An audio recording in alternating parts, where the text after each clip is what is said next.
Hola, ¿qué tal? Soy Diego Torres, ayudante de cátedra en Electrónica Aplicada 1. Vamos a ver la unidad 9, que es la última de nuestro programa, que trata sobre las fuentes de alimentación lineales.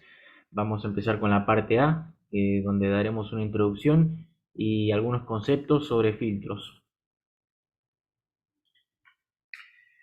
Tendríamos que hacernos primero la pregunta de qué es una fuente de alimentación. Sería correcto pensar en una batería o unas pilas, pero nos referimos más que nada al dispositivo utilizado para suministrar energía eléctrica al circuito para que éste pueda funcionar. Lo que hace la fuente de alimentación es convertir la corriente alterna de, por ejemplo, la red de distribución de energía eléctrica en otro tipo de corriente eléctrica adecuado para el uso que se le vaya a dar. Las fuentes de alimentación se pueden clasificar en si son a partir de pilas o baterías, donde la misma pila o batería podría ser las veces fuente de alimentación, o a partir de una batería obtener una fuente de alimentación propiamente dicha. O también se pueden resolver usando la red de energía eléctrica. Eh, Cada una de ellas tiene sus pros y sus contras. Por ejemplo, eh, una alimentación a partir de pilas o baterías exige diseños de bajo consumo y nos da poca autonomía y elevado costo de uso. En cambio, cuando la alimentación se hace a partir de la red eléctrica, tenemos una fuente de energía más frecuente. Nuestro voltaje de entrada es sinusoidal, alterno, y se usa esto cuando se necesita obtener tensión continua a partir de una tensión alterna. Podemos hablar más sobre la clasificación. Por ejemplo, si la diferenciamos en lo que son lineales, que son las fuentes que nosotros estudiamos en esta materia, o las no lineales. La diferencia radica en que las lineales hacen referencia a los dispositivos activos o semiconductores que son empleados para, por ejemplo, regular la tensión de salida, los que hacen posible que la tensión de salida de nuestra fuente sea estable eh, en su valor. Y para lograr eso, el semiconductor puede estar conmutando, que en ese caso sería una operación no lineal, o bien trabajando en la zona activa, en la zona lineal, y por eso de ahí viene el nombre. Las fuentes no lineales se estudian en electrónica aplicada 2 y electrónica de potencia. Bueno, esto de las fuentes de alimentación no lineales tienen un problema que es el asunto de la emisión electromagnética. En pocas palabras, son más ruidosas, producen más ruido, por eso todas las fuentes de alimentación tienen un blindaje. Su carcasa es metálica, como habrán visto. Por ejemplo, de todas las fuentes de PC son metálicas. También lo son las fuentes lineales. Que sea lineal no quiere decir que no emita. Emite radiación, pero no en una proporción tan alta como si lo hacen, por ejemplo, las fuentes conmutadas. Bueno, ¿cuál sería el esquema básico de una fuente lineal? Lo que se ve ahí en pantalla. Básicamente está conformada por un transformador, un rectificador, un filtro, generalmente pasivo, y un estabilizador o regulador. Y por supuesto nuestra carga, que vendría a ser cualquier circuito.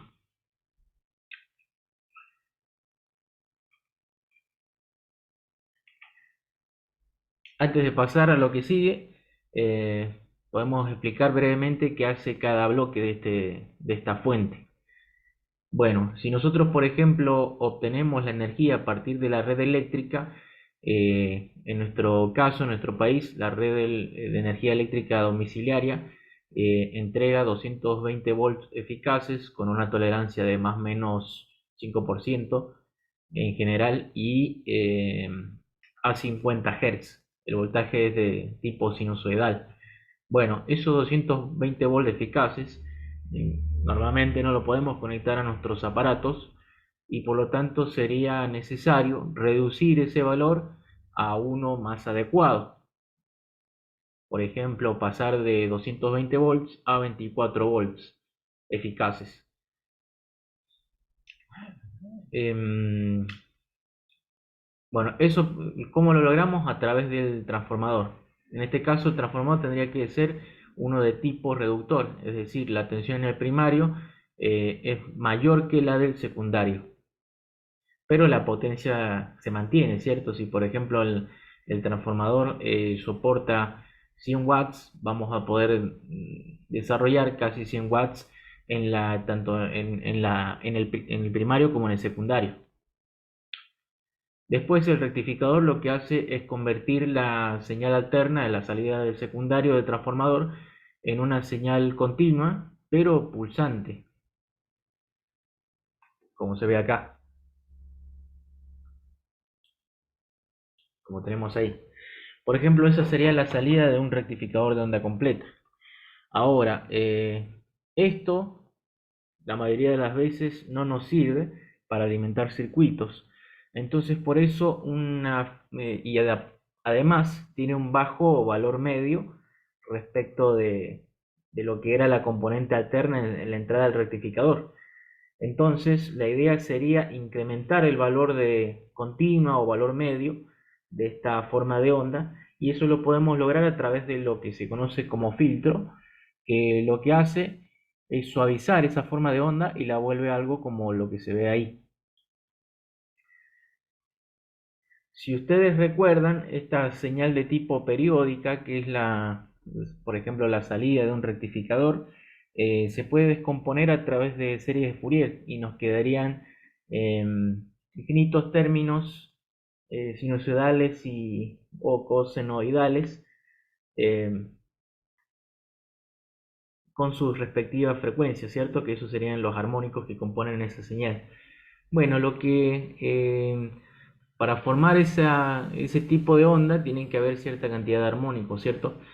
Entonces, lo que hace el filtro, si queremos obtener una señal más parecida a una tensión relativamente constante, lo que tendríamos que hacer es quitarle toda esa cantidad de armónicos, esas componentes armónicas, de alguna forma. Eso lo podemos hacer a través de un filtro. Es por eso que obtenemos esta salida que tiene un mayor valor medio. Ahora, eso también puede que no nos sirva todavía para alimentar cierto tipo de circuitos. Hay circuitos que son sensibles a la alimentación y no tolerarían una tensión de alimentación como esta que se ve ahí, sino que requieren algo más parecido a esto. Bueno, para lograr eso, lo que hacemos es colocar un elemento estabilizador o regulador, que es el encargado de mantener una tensión de salida prácticamente constante frente a variaciones ya sea de carga o de, por ejemplo, la tensión de línea, porque recordemos que la tensión de línea puede llegar a variar entre más o menos 5%. Es decir, por momentos podríamos llegar, si nos extendemos al 10%, podríamos llegar a obtener, en vez de 220, 240 volts eficaces o hasta 200 volts eficaces. Y esto debería ser contemplado en el diseño de la fuente para prever eso y que la fuente, a pesar de esas variaciones, me entregue la misma tensión siempre. Y también variaciones de carga, por ejemplo, si esta fuente va a ser multiuso, tengo que contemplar eso en el diseño. Bueno, básicamente hemos explicado un poco lo que hace cada bloque de la fuente de alimentación lineal. Bueno, en este bloque es donde van a estar los transistores, diodos, que van a trabajar en su región lineal. Y de ahí viene la denominación lineal. Todo esto que está acá se le llama fuente no regulada, porque no tiene ningún regulador. Y incluyendo el regulador pasa a denominarse fuente regulada. Bueno, las fuentes también se pueden clasificar según el método de control. El control puede ser analógico o puede ser digital. Según el tipo de salida también se puede clasificar, por ejemplo, salida fija, salida ajustable, salida programable, salidas simples, salidas múltiples. Y ahora vamos a algo que es muy importante, que es cómo se especifica una fuente de alimentación. Para especificar una fuente hay muchos parámetros a tener en cuenta, pero no vamos a profundizar mucho en eso, sino que vamos a hablar sobre los más importantes, por así decirlo. Si ustedes quieren saber un poco más sobre esto, lean el apunte del ingeniero Federico Millara, que lo pueden encontrar en la red o bien en el repositorio de material de la cátedra, que se llama Fuentes Reguladas, el apunte. Pero también otro parámetro importante es el rendimiento, es decir, cuánta potencia es capaz de convertir la fuente en potencia sobre la carga, a partir de la potencia que absorbe del suministro. Idealmente ese rendimiento debería ser del 100%, pero lamentablemente con fuentes lineales estamos muy lejos de eso. A lo sumo podríamos llegar a obtener rendimientos del 60%, menos que eso incluso. Bueno, el rendimiento se define como la potencia que obtengo en la salida dividido la potencia que obtengo que tengo en la entrada. En este caso, la potencia de salida sería la potencia desarrollada en la carga y la potencia de entrada sería la potencia que demanda la fuente de alimentación respecto de la línea, por ejemplo. Las pérdidas obviamente son la potencia que entrego a la fuente menos la potencia que llega a la carga. La diferencia es lo que se perdió en el camino, es decir, en la fuente de alimentación, en sus componentes. Tenemos un parámetro que se llama regulación de carga y nos indica cuánto cambia la tensión de salida cuando la corriente por la carga varía. Se define de esta forma. Fíjense, es la diferencia entre la tensión de salida en vacío menos la tensión de salida a plena carga, con carga máxima, es decir, demandándole la mayor corriente, dividido la tensión de salida a full corriente. Si lo defino así y lo multiplico por 100, obtendría el valor en porcentaje. Por ejemplo, supongamos que nuestra fuente en vacío nos entrega 12,3 volt y a plena carga, cuando se le demanda 1 ampere, la tensión cae a 11,8 volts. Entonces nuestra regulación de carga sería del 4,24%. De acá podemos decir que cuanto menor es la regulación de carga, mejor es la fuente. Por ejemplo, una fuente bien regulada puede tener una regulación de carga de menos del 1%. Por poner un valor por criterio, o sea, ¿cómo, cómo digo yo que una fuente es buena? Y hay que establecer algún valor de referencia para hacer la comparativa. Después también tenemos la regulación de línea, que nos indica cuánto cambia la tensión de salida debido a las variaciones de la tensión de red, por ejemplo. En este caso sería la diferencia entre la tensión de salida para una tensión de red máxima menos la tensión de salida para una tensión de red mínima, dividido la tensión de red mínima, dividido la tensión de salida para una tensión de red mínima. Ahí tenemos otro ejemplo y obviamente mientras menor sea este parámetro, mejor es la fuente. Un tercer parámetro, esto es como que viene en conjunto, esos tres, es la resistencia de salida de la fuente de alimentación. Lógicamente, una fuente de alimentación se puede modelar así, como la tensión que entrega la fuente en serie con una resistencia que sería la resistencia interna. y acá estaría conectada la carga. Entonces, siempre una fuente de tensión, ¿cómo se modela? A través de un equivalente de Thevenin. Entonces, por eso también esta resistencia de salida se le llama la resistencia equivalente de Thevenin de la fuente. Em, Obviamente, mientras menor sea esta resistencia de salida, la tensión de salida propia de la fuente más se parece a la que entrega en vacío y que sería la ideal. Entonces, mientras menor sea esta fuente, mejor es. ¿Por qué? Porque regula mejor. Porque si esto tiene un valor parecido a esto, la fuente es un desastre porque no va a regular para nada. O sea, idealmente esto debería ser cero, pero bueno, como siempre nosotros trabajamos con sistemas reales y eso no puede suceder, no se puede lograr, pero sí nos podemos aproximar a esa condición en una mayor o menor medida. Bueno, ¿cómo se define este parámetro? Se define como la tensión en vacío menos la tensión a full carga dividido a la corriente de full carga. Por ejemplo, si tenemos 12,3 volt en vacío y después a plena carga tenemos, por ejemplo, 11,8 volt y eso lo tenemos a 1 ampere, por ejemplo,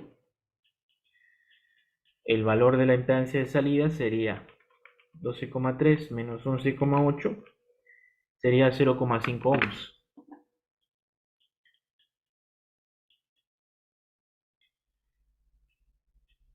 Valor que puede o no ser malo, depende de qué uso le vayamos a dar a esta fuente.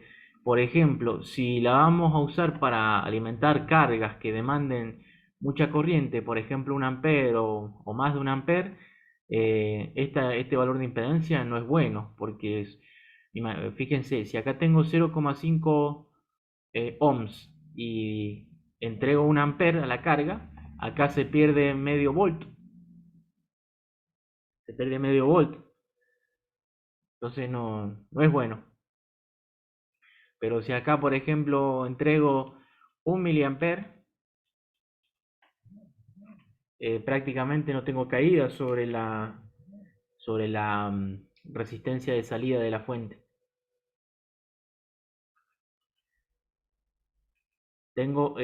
Para ese valor tendría 0,5 milivolts. Perdería que si nuestra fuente, por ejemplo, entrega 12,3 volts en vacío para 1 miliampere, se perdería nada prácticamente. Por eso esto depende del uso que se le vaya a dar. Pero mientras menor sea esta impedancia de salida, mejor es la fuente, mejor regula, etc. Gráficamente podemos verlo de esta forma, cómo se vería esta variación. Fíjense, tenemos la tensión de salida en función de la corriente de salida o corriente por la carga. La fuente, lógicamente, debido a esa impedancia de salida, a medida que se le exige más corriente, la tensión de salida cae, a partir de un valor que definimos como tensión en vacío, ya que en este punto la corriente es cero, la corriente de salida. Bueno, otra vez tenemos el diagrama en bloque, es una fuente de alimentación regulada.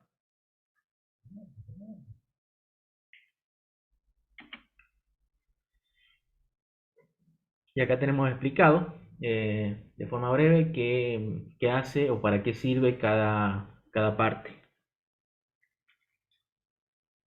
El transformador normalmente de una fuente de alimentación tiene este formato. Después, bueno, ahora vamos a ver un repaso rápido eh, de las características de, por ejemplo, ahora los rectificadores, qué tipos tenemos. Sí, ustedes ya saben, de dispositivos electrónicos.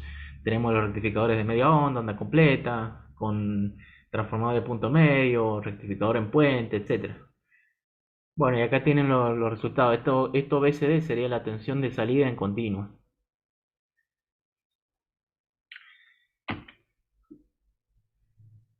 Para rectificador de media onda, la señal pulsante de salida tiene la misma frecuencia que la señal de entrada. Si por ejemplo la señal de entrada es 50 Hz, a la salida también tenemos 50 Hz. Y podemos obtener una tensión positiva o negativa. Eso depende de qué posición esté el diodo. Si queremos rectificar la parte negativa solamente, damos vuelta al diodo, lo ponemos así y obtendríamos esta forma de onda que se ve ahí. Bueno, tenemos los rectificadores de onda completa que se pueden hacer con transformador de punto medio o en puente. Y acá, bueno, estamos viendo el de punto medio, pero en definitiva lo que obtenemos es una señal de salida así. Esa señal de salida tiene el doble de frecuencia que la señal de entrada. Después tenemos el rectificador en puente, que también nos entrega la misma forma de onda, y la única diferencia dista en que para el rectificador de punto medio tengo solamente una caída de tensión de diodo. En cambio para el rectificador en puente, fíjense, tengo dos. Tengo esa y esta, por ejemplo, o al revés, con las otras, con otros diodos, pero tengo dos caídas de tensión de diodo, es decir, pierdo un poco más de potencia, que no llega a la carga. O sea, es potencia que se está perdiendo ahí en los diodos y que no está llegando a la carga.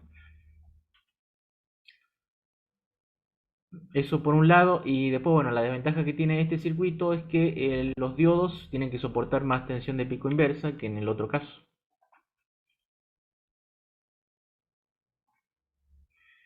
Los rectificadores se pueden construir con diodos en formato discreto o bien a través de estos circuitos integrados. Acá tienen unos ejemplos de cómo vienen, de los tipos encapsulados que tienen. Fíjense las variantes que hay. Incluso vienen de montaje superficial si la potencia no es mucha. Y después tienen estos que son más tochos para mayor amperaje. Lo bueno que tiene esto es que facilita el diseño de la placa de circuito impreso, porque ocupa menos lugar, queda estéticamente bien y, por ejemplo, este ocupa poco lugar. Eh, este que está acá en formato de cilindro puede que sea un poco más incómodo de poner en algunas circunstancias, pero todos sirven. Y la desventaja es que si se me quema, por ejemplo, un solo diodo de este integrado, el integrado ya no sirve más y la fuente tiene que ir a reparación.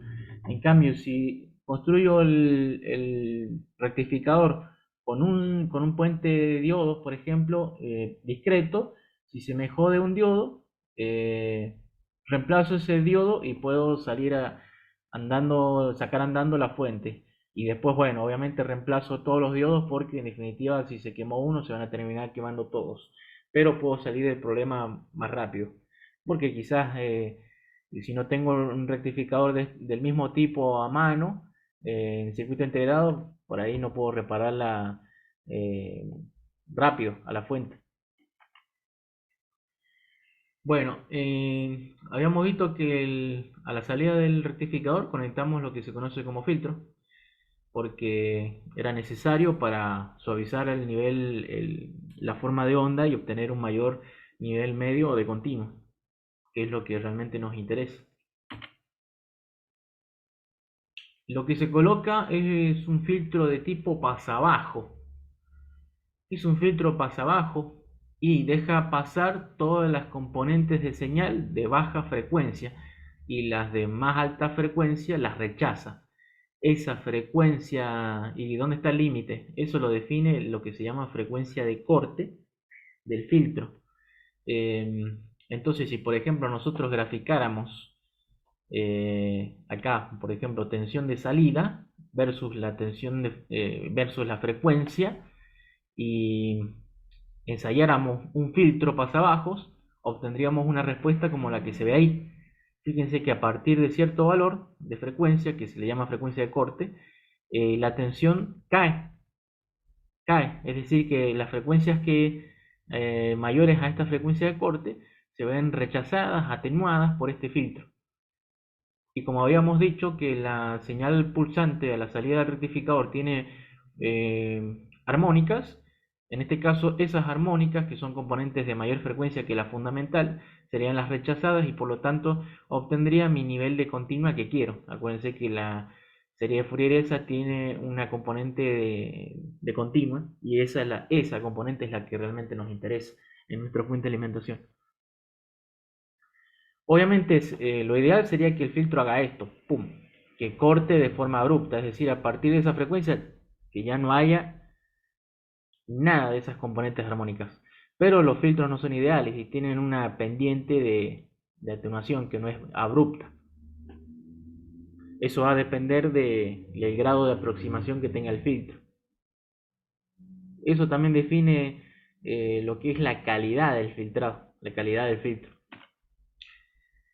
Bueno, tenemos entonces cómo podemos implementar ese filtro, por ejemplo, con un capacitor en paralelo con la carga o a la salida del rectificador.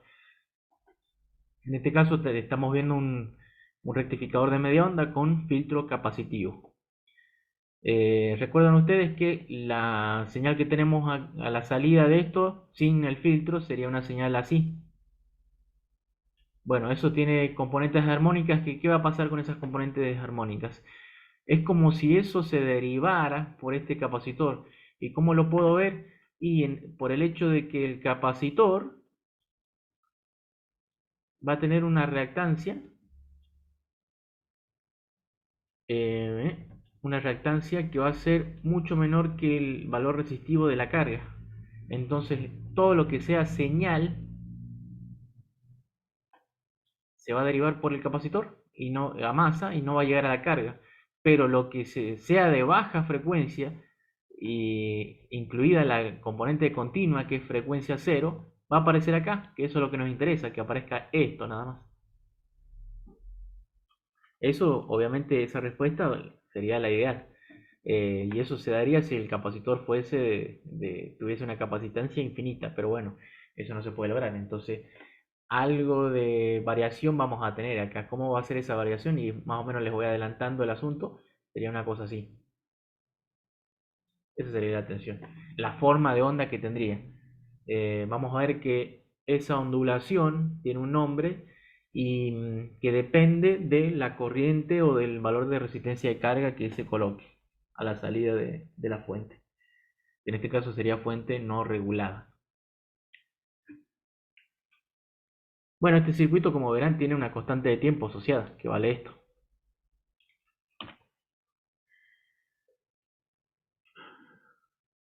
Con respecto a este circuito, acá fíjense que tenemos las formas de onda. Acá está la señal de entrada, acá está la tensión de salida y acá está la corriente por los diodos. Por el diodo, mejor dicho. Bueno, ¿cómo funciona esto? Inicialmente, empezamos con el análisis suponiendo que el capacitor está descargado, completamente descargado, por lo tanto es un cortocircuito, pero pasado eso, que sería el régimen transitorio, el capacitor se empieza a cargar y llega un punto donde se iguala, que sería a cuánto se cargaría, y a la tensión pico menos la caída de tensión en el diodo, se cargaría eso. Eh, Después, mientras la tensión de entrada se va haciendo negativa, el diodo queda polarizado en inverso. ¿Por qué? Porque acá va a haber más tensión que acá. Entonces acá el diodo se abre y el único elemento que va a estar suministrando tensión a la carga va a ser el capacitor. Pero como el capacitor no es una fuente de tensión ideal, se va a ir descargando a través de la resistencia con este valor de constante de tiempo. Fíjense, mientras más tarde el capacitor en descargarse, la tensión se caería menos hasta que vuelva a empezar el otro ciclo. Ya me da una idea intuitiva todo esto de cómo funciona.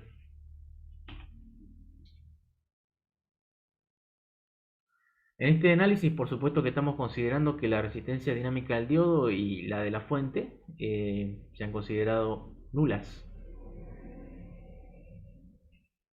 Bueno, todo esto fíjense que se va a ir repitiendo de forma periódica y básicamente esto es todo el funcionamiento, o sea, el diodo conduce, no conduce, el capacitor se carga, se descarga y obtenemos una forma de onda, así como se ve acá en la figura. Que si el capacitor se descarga más lento, lo cual implica que para un mismo valor de carga la capacitancia sea más grande, vamos a tener una forma de onda así. Y si el capacitor es más chico, se descarga más rápido y vamos a tener una onda así. Esas serían las formas de onda. Esto pueden simularlo. Denle valores a los componentes y simúlenlo y fíjense las formas de onda que obtienen. Incluso lo pueden montar en el laboratorio. De hecho, creo que ya hicieron algo en dispositivos electrónicos cuando hicieron la práctica de rectificadores, ¿cierto?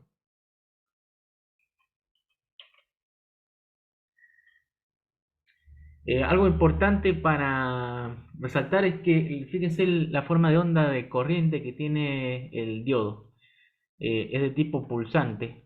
Y fíjense que en el lapso donde el diodo pasa de conducción a no conducción, tenemos un pulso que puede llegar a ser muy alto, un pulso de corriente. ¿Por qué? Porque la energía, esto es principio de conservación de la energía, si la energía por la carga es la misma, acá el pulso de corriente tiene que, si por ejemplo conduce menos, el pulso de corriente va a ser más alto para mantener la misma cantidad de energía. Si el diodo conduce más, el pulso de corriente va a ser menor. Mientras menos conduzca el diodo, en definitiva los pulsos de corriente a través de él van a ser más altos. Mientras más conduzca van a ser más bajos. Y estos valores de pulsantes de corriente pueden ser muy superiores a los valores de corriente media, que sería la corriente por la carga. Y eso es un factor a tener en cuenta a la hora de seleccionar los diodos.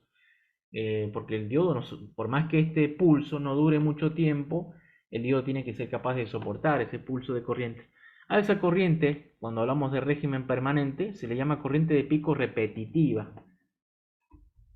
Y al primer pico de corriente, que acá no está dibujado de manera muy precisa, sería una cosa así, obviamente bien alta, porque es la del primer pico. Ese pulso se llama corriente de pico no repetitiva. ¿Cómo calculo esa corriente de pico no repetitiva? Eh, en el instante inicial, el capacitor es un cortocircuito, entonces me desacopla la carga y la única limitación en corriente que tendría sería la impedancia de la fuente y la resistencia del diodo. Y si acá esto fuese el devanado de un secundario, tendría la resistencia del bobinado y todo eso. Bueno, y entonces la tensión de la corriente de pico no repetitiva sería más o menos, contemplando la caída de tensión en el diodo, para este circuito en particular, sería igual a la tensión de pico en la entrada, que supongamos que es la tensión de pico del secundario, menos la caída de 0,7 volt, que es bueno, es una buena aproximación por ahora, porque acuérdense que la caída de tensión en el diodo depende de la corriente que lo atraviese, y si la corriente es gruesa no vamos a tener 0,7 volts, vamos a tener más caída, pero bueno, para una estimación esto no sirve, nos sirve. Y acá, bueno, tendríamos dividido R, que R sería la suma de todas las resistencias que hay en esa malla que se acaba de formar. Y con esto calculamos la corriente de pico no repetitiva. Esta corriente sucede una sola vez. Después de cuando el circuito entra en régimen, ya lo que nos interesaría sería la corriente de pico repetitiva. Pero bueno, esta corriente es la que se tiene en cuenta a la hora de seleccionar el diodo. ¿Por qué? Porque si el diodo soporta esa corriente, con más razón va a soportar la corriente de pico no repetitiva, la repetitiva, mejor dicho.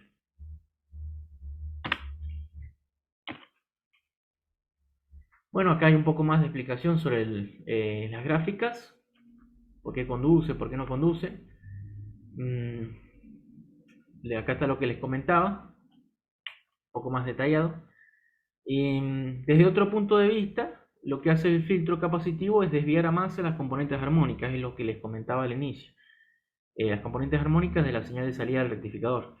Y lo que nos interesa a nosotros es solo la componente continua. Fíjense, por ejemplo, si acá tenemos representadas algunas armónicas, fíjense que las armónicas tienen más frecuencia que la fundamental. La fundamental sería la de 50 Hz.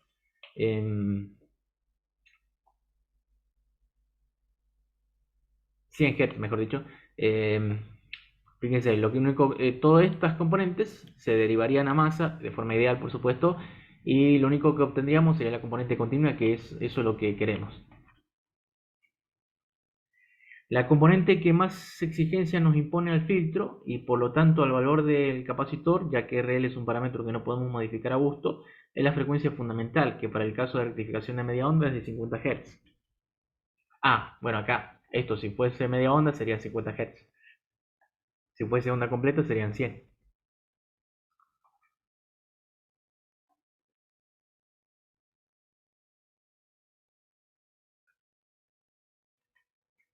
Lo ideal sería que tuviésemos solo la componente continua en la carga, pero ello implicaría el uso de un filtro ideal, es decir, algo que cuando lleguemos que corte, un filtro que corte exactamente en 50 Hz y no deje pasar nada más allá de eso.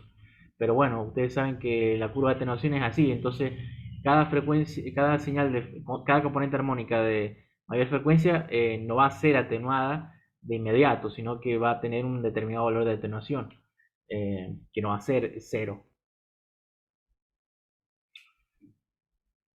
Bueno, este problema no se puede resolver, o sea, porque el filtro de ideal no existe. Y a causa de esto, en la señal de salida aparecen residuos, es decir, no tenemos eso que queríamos así bien constante, sino que tenemos una onda fluctuante. Bueno, esa fluctuación se cuantifica con lo que se conoce como ripple, rizado en castellano.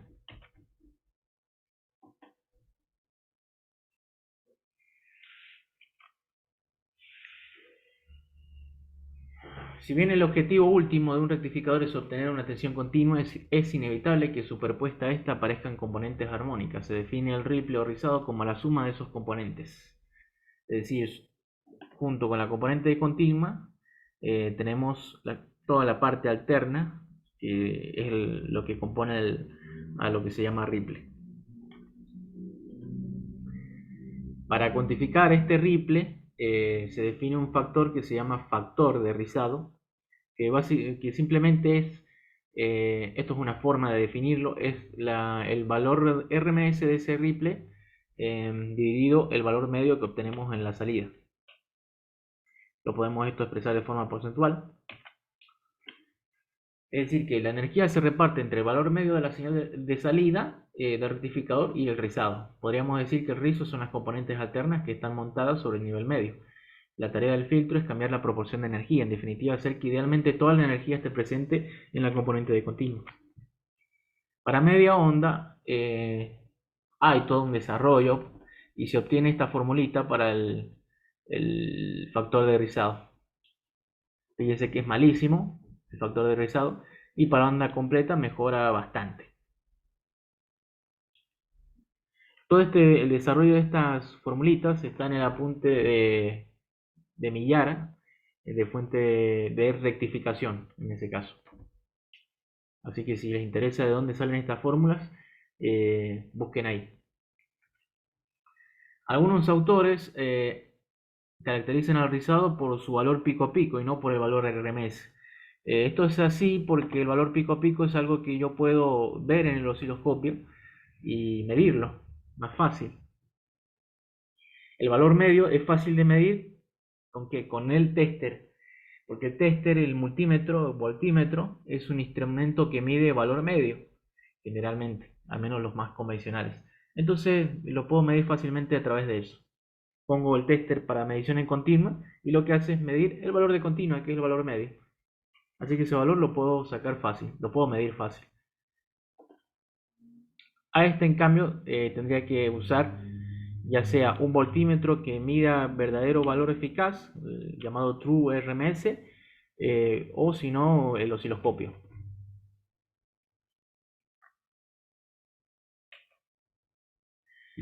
Bueno, ¿qué sucede con la tensión en los diodos? Ustedes ya saben cómo se eligen los diodos en cuanto a su tensión. El problema es cuando quedan polarizados en inversa, tienen que soportar una tensión en inversa determinada. Que eso, bueno, depende de la tensión que les quede en el circuito. Ustedes ya saben, si es rectificación de onda completa, en puente o con punto medio, bueno, va a tener que soportar cierto valor. Todo esto es una explicación más o menos paso a paso de lo que va sucediendo, que creo que está clara, así que véanla ustedes por su cuenta. Bueno, pero sí hay algo para resaltar, que es el hecho de que, ¿cómo hago para calcular este valor de corriente? Para este ya sabemos cómo se hace, para estimarlo por lo menos, para estimarlo. ¿Por qué digo estimarlo? Porque si volvemos al circuito del rectificador de esto, em, ¿cómo hago yo para saber qué corriente se va a inducir al principio si es lo que yo estoy buscando? O sea, quiero calcular esa corriente. Si yo conociera esa corriente, podría más o menos estimar qué resistencia habría en el diodo. Pero esa es mi incógnita, entonces ¿cómo hago? Eh, entonces de ahí, eso lo puedo resolver de algunas formas. Por ejemplo, yéndome a la curva de transferencia del diodo y suponiendo que, por ejemplo, para una corriente de unos cuantos amperes, digamos,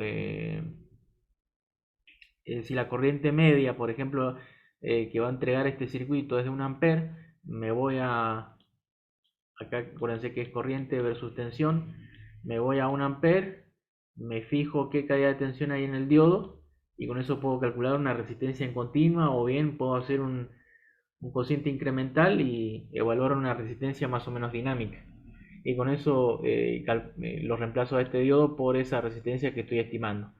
Y bueno, la resistencia del bobinado la puedo medir con un tester. Si tuviera que realmente hacer este cálculo bien, la puedo medir con el tester, la resistencia del bobinado. Y bueno, también tendría la resistencia de los cables, pero generalmente es muy baja comparada a la resistencia que tienen los demás elementos. Por eso les decía que es estimado ese cálculo. Pero es suficiente como para poder elegir el diodo. Entonces esa sería la forma de calcular esa corriente, al menos, la corriente de pico eh, no repetitiva. Pero ahora, ¿cómo hago para calcular esta? Eh, Esa puede ser necesaria o no, porque si seleccionamos el diodo en función de esta corriente, que es la que sí figura casi siempre en el manual del dispositivo, em, si acá, por ejemplo, esto soporta 30 amperes y esta corriente de acá vale, obviamente el gráfico no está a escala, vale, digamos, 10 amperes, eh, y nosotros elegimos un diodo de 30 amperes y acá tiene que soportar en régimen permanente 10 amperes pulsante, con que el diodo soporte esto ya está, sabemos que lo va a soportar esto seguro. O sea, con que soporte la corriente de pico no repetitiva es muy probable que soporte la no o sea, con que soporte la no repetitiva es suficiente para que soporte la repetitiva. Así sería. Entonces, esta generalmente no se busca calcularla. Fíjense que estamos hasta ahora usando herramientas a partir del circuito, información toda que está en el circuito y de los dispositivos. Todavía no entramos en ningún método minucioso para calcular estos parámetros, pero se puede llegar a hacer algo para estimar su valor mediante el cálculo, por ejemplo. Pero ese cálculo es muy difícil, como verán si estudian el apunte de rectificación del ingeniero Millara, es bastante engorroso de hacer. Y para eso surgió otro método, que es el método que se llama de las curvas de Chávez, eh, que ya sistematizó todo ese análisis matemático y lo transformó en un análisis gráfico, que es mucho más sencillo de hacer y es metódico, sigue una receta paso a paso y se obtienen todos estos parámetros. Por ejemplo, esta corriente, que en principio no nos interesaba, y los demás, como por ejemplo la tensión en los diodos, bueno, todo eso. La corriente RMS por los diodos, bueno, todas las cuestiones. ¿Cómo se puede medir o visualizar el rizado? Y a través de un osciloscopio. Pero pregunten primero a los encargados de laboratorio o al profe de laboratorio antes de conectar el osciloscopio de forma directa a la salida de la fuente de alimentación, porque hay ciertos inconvenientes que a veces pueden suceder. Pero no estaría mal pensar que directamente conecto el osciloscopio, en principio. Bueno, acá tienen también nuevamente cómo serían las formas de onda, por ejemplo, de corriente, de tensión en la salida y de corriente tanto por los diodos como por el capacitor y por el secundario del transformador, para un circuito como este, de onda completa y filtro capacitivo.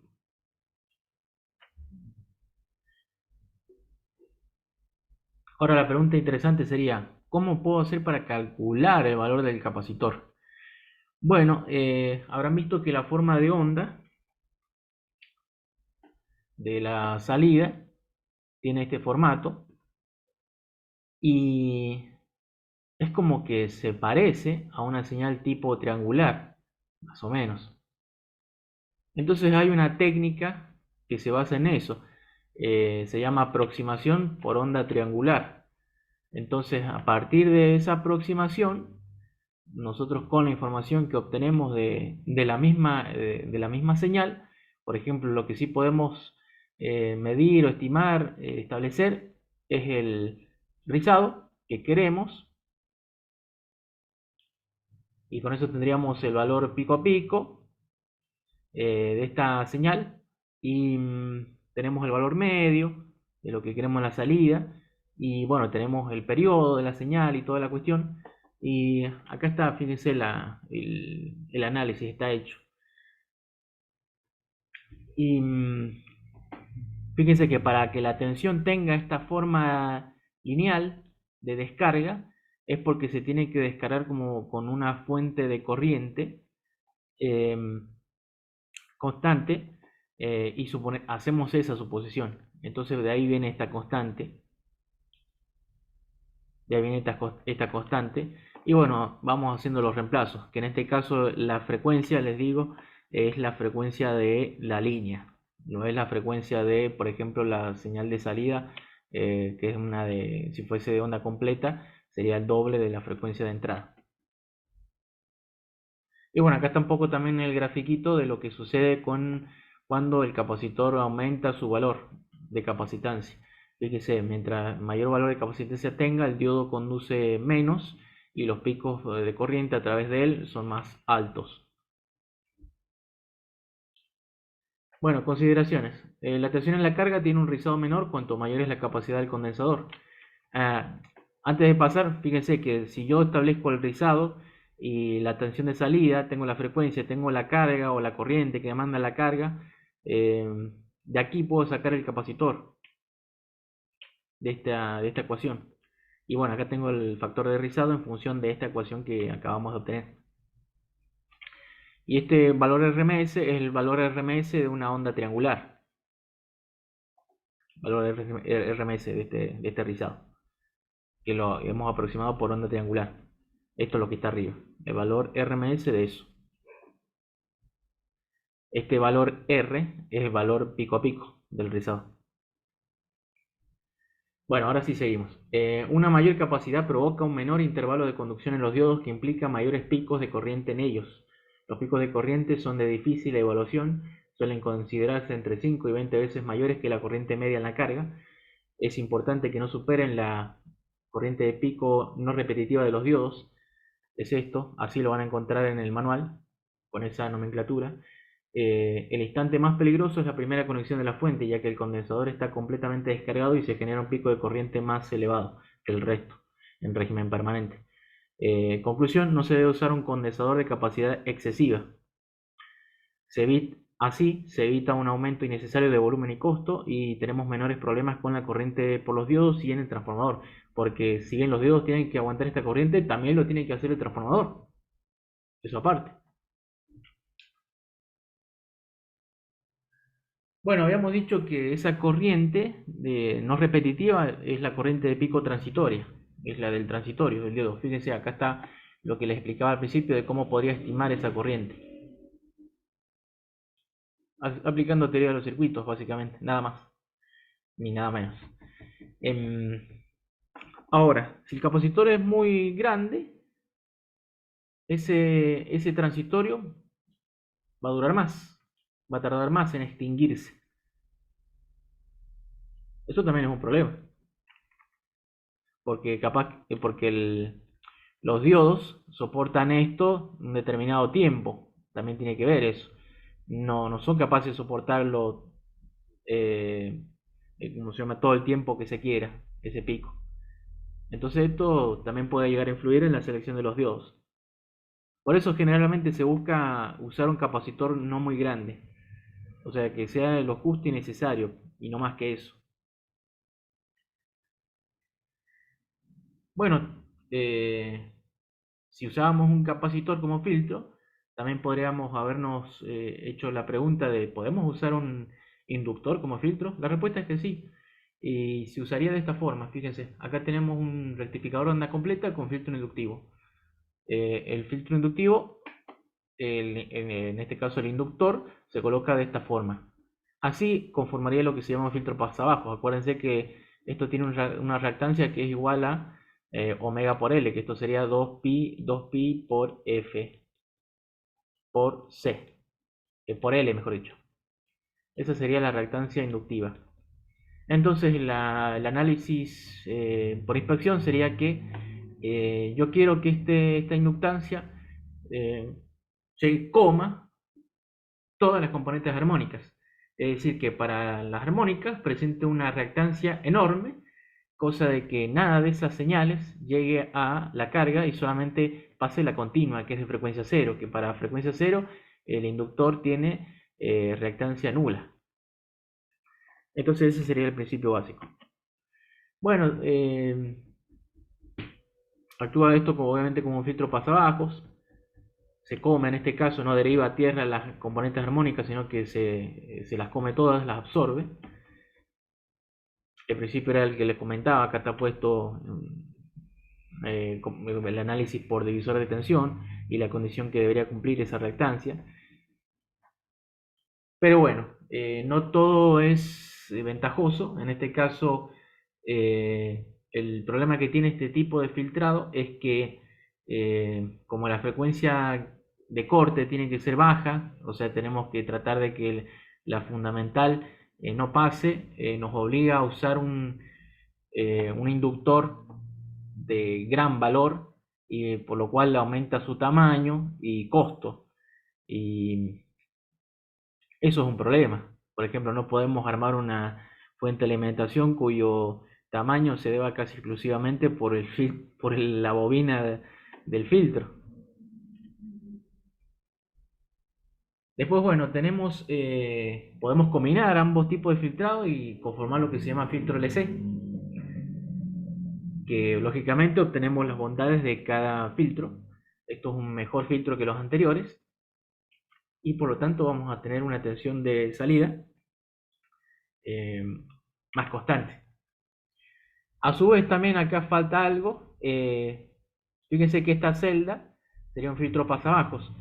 Y ustedes podrían preguntarse, ¿puedo conectar otro filtro más en cascada con esto? Sí, de hecho eso se hace mucho en, por ejemplo, fuentes de alimentación para amplificadores valvulares. Entonces yo tendría así,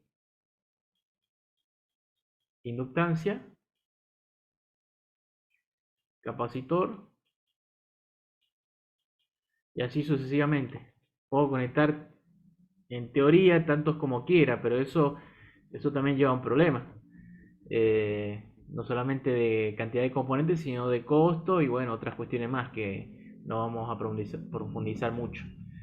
Mm, Fíjense que el elemento como que casi siempre está generando problemas el inductor, el capacitor no tanto, el inductor es el problema, mayor problema. Bueno, lógicamente mientras más celdas de estas conectemos en cascada, esto se llama filtro de escalera, mejor es el filtrado y mejor tensión de salida vamos a obtener, una tensión de salida de más calidad.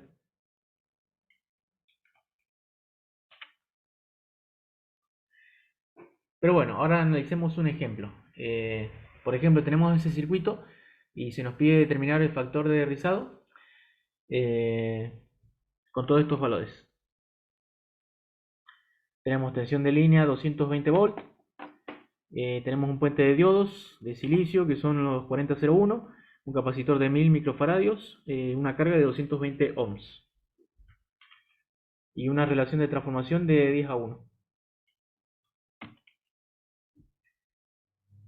Con nuestra relación de transformación calculamos la tensión de secundario, en este caso la tensión pico, por eso aplicamos el factor raíz de 2, nos da 31,1 volts.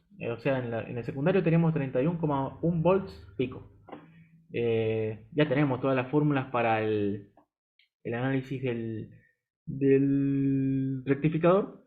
Entonces ahora, por ejemplo, a través de esta fórmula, que también esto está desarrollado en el libro, en este caso esto está extraído del libro de dispositivos electrónicos de Floyd, y esto en particular está deducido en la parte del apéndice.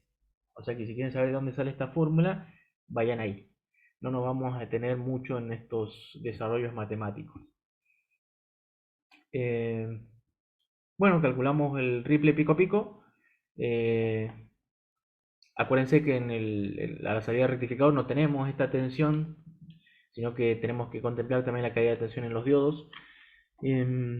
Calculamos la tensión media y obviamente hacemos el cociente y obtenemos el factor de rizado. Fíjense que nos da 4,66%. Después ahora nos piden para el ejemplo 2 determinar el factor de rizo con el mismo circuito, pero ahora el capacitor vale más del doble y la carga aumentó 10 veces. A ver qué efectos trae. Hacemos los cálculos de nuevo y nos da un factor de rizado bastante menor. ¿Qué quiere decir eso? Y que mientras más grande es el capacitor, más se aproxima la tensión de salida al valor pico de la salida del rectificador. Mientras más grande es el valor de la carga, más se aproxima la tensión de salida al valor pico de la salida del rectificador. Y esto se puede traducir como que mientras más grande sea la carga, menor es la demanda de corriente y menor es la amplitud del rizado, como verán acá.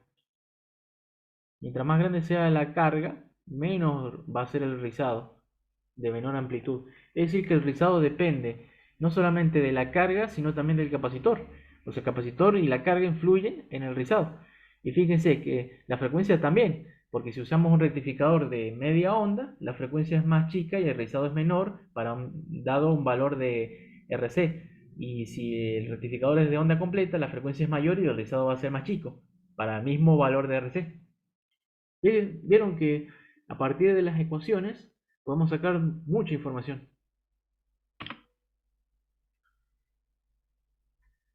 Bueno, lo anterior que estábamos diciendo se debe a que el rizado merma a medida que se incrementa el factor de RC, es decir, para grandes valores de RC tendremos bajos valores de rizado y viceversa. Por lo tanto, el mayor rizado lo tendremos cuando le exijamos grandes corrientes a la fuente de alimentación no regulada, es decir, a la parte S. Otra cosa antes de que me olvide, los filtros no solamente pueden ser LC, sino también puede ser RC. Por ejemplo, podemos tener esto como filtro. Y también podemos conectarlos en cascada. Este tipo de filtros los pueden encontrar en algunas fuentes de alimentación. Eh, ¿Cuál es el problema de esto? Es que bueno, acá tengo R, se disipa potencia. Más que en este caso, porque acá acuérdense que la resistencia del bobinado va a ser baja en comparación de la resistencia que habría acá propiamente dicha. O sea, si acá coloco una resistencia, pierdo más. Mientras más corriente circula a través de ella, más pierdo de potencia.